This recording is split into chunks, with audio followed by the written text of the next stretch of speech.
ജന്തുലോകത്തെ ഏറ്റവും rough and tough ജീവി അതാണ് റേറ്റൽ അഥവാ ഹണി ബാഡ്ജർ. ആഫ്രിക്കയിലും ഏഷ്യയുടെ ചില ഭാഗങ്ങളിലും കാണപ്പെടുന്ന സസ്തനിയാണ് ഹണി ബാഡ്ജർ. ആഫ്രിക്കയിലെ കീരിവർഗത്തിൽപ്പെട്ട ഏറ്റവും വലിയ കരജീവിയായ ഹണി ബാഡ്ജറിന് 55 മുതൽ 77 സെന്റിമീറ്റർ വരെ നീളവും 16 കിലോഗ്രാം വരെ ഭാരവും ഉണ്ടാകാറുണ്ട്. പെൺജീവികൾക്ക് ആൺജീവികളെക്കാൾ വലിപ്പം കൂടുതലാണ്. ഉറപ്പുള്ളതും കട്ടി കൂടിയതും അയഞ്ഞതുമായ ചർമ്മത്തോടു കൂടിയ ശരീരമാണ് ഇവയുടേത്.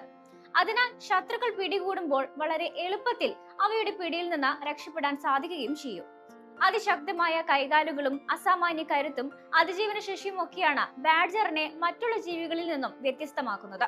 പേടിയില്ലായ്മയ്ക്ക് പേര് കേട്ടവ കൂടിയാണ് ബാഡ്ജർ. പ്രധാനമായും മാംസഭോജികളായ ബാഡ്ജർ പകലെന്നോ രാത്രിയെന്നോ വ്യത്യാസമില്ലാതെ സജീവമായിരിക്കും. ചെറിയ സസ്തനികൾ, തേനീച്ചയുടെ ലാർവകൾ, പക്ഷികൾ, ഉരകങ്ങൾ, ആമകൾ എന്നിവയൊക്കെയാണ് ഇവിടെ ഡയറ്റിലുള്ളത്. മൂർച്ചയേറിയ പല്ലുകളും ശക്തമായ താടിയെല്ലുകളും ഒക്കെ ഉപയോഗിച്ചാണ് ഇവ ഇരകളെ പിടിക്കുക. തൊലി, എല്ലുകൾ, തൂവലുകൾ എന്നിവ ഉൾപ്പെടെ ഇരയെ പൂർണ്ണമായും ഭക്ഷിക്കാൻ ഹണി ബാഡ്ജർക്ക് പറ്റുമെന്നതാണ് ഇവയുടെ മറ്റൊരു പ്രത്യേകത. തേൻ കുടിക്കാനും ഇവയ്ക്ക് വലിയ താല്പര്യം തന്നെയാണ്. ഹണി ബാഡ്ജർ എന്ന പേര് കിട്ടിയത് ഈ ശീലത്തിൽ നിന്നാണെന്ന് പറയണ്ടല്ലോ.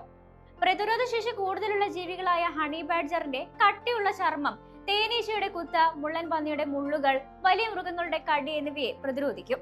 തങ്ങളെക്കാൾ വലുപ്പമുള്ള ഇരപിടിയന്മാർക്ക് മുന്നിൽ തലയുയർത്തി നിൽക്കാൻ ഇവയുടെ കരുത്തുറ്റ പേശികളും മൂർച്ചയേറിയ നഖങ്ങളും തന്നെ ധാരാളം.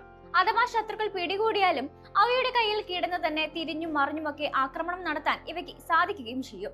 കാട്ടിലെ പേടിയില്ലാത്ത ജീവി എന്ന ഇവയുടെ ഖ്യാതിക്ക് പിന്നിൽ ഈ പ്രതിരോധ മികവാണ്.